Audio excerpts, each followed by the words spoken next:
नमस्कार दोस्तों, आज हम बात करेंगे गैसलाइटिंग के बारे में। जब आपको ही पागल साबित किया जाए या आपको ही अपने अस्तित्व पर शक होने लगे। ये गैसलाइटिंग होती क्या है? कभी आपने सोचा है कि लोग इस तरह के शब्दों का इस्तेमाल करते हैं कि यार तुम तो हमेशा ड्रामा ही करते रहते हो, या तुम्हें तो बस बात का बतंगड़ ही बनाना आता है, होता कुछ है नहीं, बस तुमने तो रोने पिटना ही बैठ जाना है, वगैरह वगैरह। अगर ये स्टेटमेंट्स आपको कुछ सिमिलर लग रहे हैं तो you might be experiencing gaslight. तो जैसे गैसलाइटिंग होती क्या है?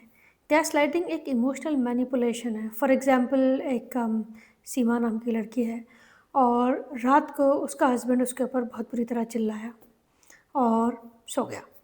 नेक्स्ट मॉर्निंग जब उसने कोशिश की बात करने की, मैं तुम्हारे पर चिल्लाया? तुम्हें वहम रहता है, तुम्हें तो बस लड़ने के बहाने चाहिए। 24 घंटे ड्रामे, कल है।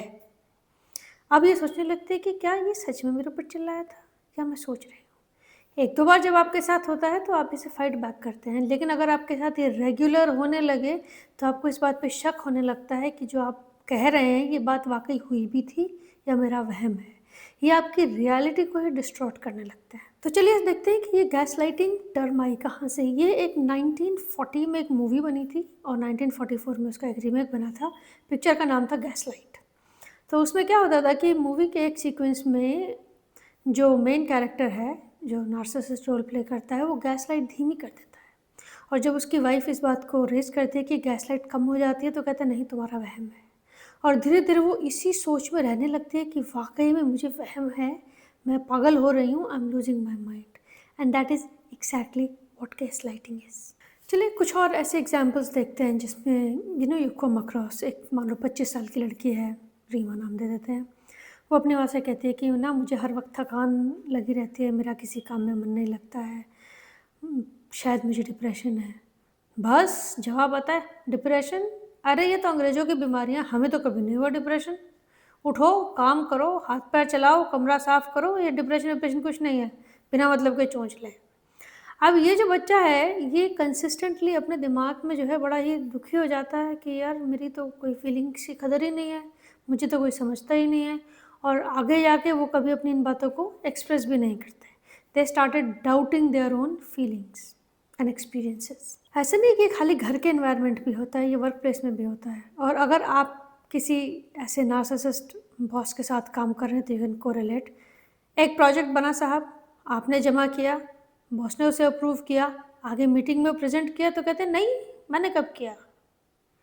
बोले नहीं सर, मेरे पास एक ईमेल है जिसमें आपने कहा है कि ये प्रोजेक्ट अप्रूव। अरे नहीं नहीं, तुम्हारा वहम है। देखो तुम्हारा एटीट्यूड ही प्रॉब्लम है, तुम सीखना ही नहीं चाहते हो, तुम सिर्फ बहाने बनाते हो। अब ये जो बंदा है ये बड़ा कन्फ्यूज हो जाता है कि यार अप्रूव किया भी था या मुझे वहम ही हो रहा है। And this is called like work place gaslighting. जो गैसलाइटिंग है ये ऑफिस में भी होती है, और अगर आप एक नार्सिसिस्ट बॉस के साथ काम करते हैं जो गैसलाइटिंग प्रैक्टिस करता है, यू कैन कोरिलेट। एक प्रोजेक्ट आया, आपने उसे बनाया, बॉस को दिखाया, बॉस ने अप्रूव किया, आगे जब मीटिंग के लिए गए तो उसमें अगर कोई एरर आ गया तो ही विल कंफर्टेबली से नहीं यार मैंने तो ये पास ही नहीं किया था, इसमें तो बड़े एरर हैं। आप कितना भी जस्टिफाई करते रहें, भाई मेरे पास ईमेल है, मैं आपको दिखाता हूँ, आपने ये प्रूव किया था। नहीं नहीं नहीं नहीं, तुम्हारा तो एटीट्यूड ही गलत है, तुम सीखना ही नहीं चाहते हो, तुम इसे ऐसे ही उठाते रहते हो। अब पब्लिकली इंसल्ट कर दिया गया बंदा, तो वो घर जाकर भी कंसिस्टेंटली ये सोचता रहता है कि यार सचमुच में मेरे ही कोई दिक्कत है या मैंने ध्यान से चीज़ें नहीं पढ़ी। एंड इवेंचुअली उसका सेल्फ कॉन्फिडेंस गिरता चला जाता है। सो ये पर्पस होता है। नार्सिसिस्ट बड़े इनसिक्योर लोग होते हैं, उनका पर्पस ही होता है कि सामने वालों को नीचा दिखाना, कहीं कोई उनके अटपार ना आ जाए। रोमांटिक रिलेशनशिप में भी ये बहुत कॉमन है। मान लीजिए आप एक रोमांटिक रिलेशनशिप में हैं और आप अपने बॉयफ्रेंड से कहें कि भाई तुम फलानी लड़की को मैसेज कर रहे थे। नहीं मैं तो नहीं कर रहा था। अरे मैंने तुम्हारे फ़ोन में देखा है। नहीं तुम्हें वहम है। आओ मैं तुम्हें दिखाती हूँ। अरे तुम पागल हो, तुम्हें तो लड़ने के बहाने चाहिए, तुम्हें बात के बतंगड़ बनाने हैं, तुम मत तो 24 घंटे ड्रामा करती हो। अब इस लड़की को वाकई में सच में ये शक होने लगता है कि सचमुच में मैं ही बात का बतंगड़ बनाती हूँ, I am the one who is looking for fights. और उसको अपने ऊपर ही शक होने लगता है, और ये उसको फिर गिल्ट में लाते हैं कि तुम मेरे ऊपर शक करती हो, तुम तो इस रिलेशनशिप में रहना ही नहीं चाहती। सो गलती पे खुद था, लेकिन everything comes back to the person. Empath की तरफ सब चला जाता है। आपको कैसे पता चलेगा कि आपको गैसलाइट किया जा रहा है? Let me give you some examples. क्या आप कंसिस्टेंटली सॉरी बोलते रहते हैं उन गलतियों के लिए भी जो आपने की नहीं? या आपको शक होता है कि यार मैंने ये बात की तो थी, लेकिन जो सामने वाला बंदा है वो उसको नकार रहा है। आप कंसिस्टेंटली अपनी मेमोरीज़ पर भी शक करने लगते हो। कई बार आपको लगता है आप खुद पे विश्वास नहीं रहा। कई बार आपको लगता है कि आप खुद को ही समझ नहीं पा रहे। आपको अक्सर ये बताया जाता है कि तुम ओवर रिएक्ट कर रहे हो या तुम बहुत ज़्यादा सेंसिटिव हो। ये आउट ऑफ दीज 5 थिंग्स अगर कोई 3 भी आपके साथ हो रही हैं तो दिस इज़ एन इंडिकेशन कि आपको गैसलाइट किया जा रहा है। अब इससे इससे कैसे निपटें? How to manage it? सबसे पहली बात कि हर जो चीज़ आपको कही जा रही है उस पे यकीन करने की ज़रूरत नहीं है। और ये बात समझने की ज़रूरत है कि आपको मैनिपुलेट किया जा रहा है। आप किसी फ्रेंड या काउंसलर से बात कर सकते हैं। जब आपको गैसलाइट किया जाता है ना तो आपकी मेमोरीज़ को ज़रूर टारगेट करते हैं, नहीं मैंने ऐसा नहीं किया, तुम्हें वहम हो रहा है, तुम ज़्यादा सोच रहे हो, तुम ज़्यादा सेंसिटिव हो। Keep a note.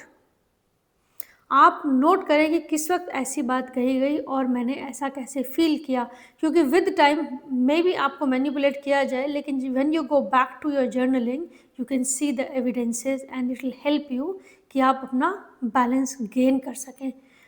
Never argue with narcissist. इनसे बहस करने की ज़रूरत नहीं है, because they are a champion in proving you wrong all the time. आपको गिल्ट ट्रिप में भेज देंगे। Last but not the least, setting boundaries. कहाँ तक आप इस चीज़ को बर्दाश्त करेंगे, ये बाउंड्रीज आपने सेट करनी है। नार्सिसिस्ट सेट नहीं करते। इतना समझ लीजिए कि गैस लाइटिंग एक ऐसा धीमा जहर है जो आपके अंदर के कॉन्फिडेंस को मार देता है, आपकी आइडेंटिटी को ख़त्म कर देता है। And the first step in saving yourself is awareness. तो दोस्तों, thank you so much for listening. So इसी के साथ हम आज की सेगमेंट ख़त्म करते हैं। Thank you very much for your time. Stay happy, stay blessed and see you letter.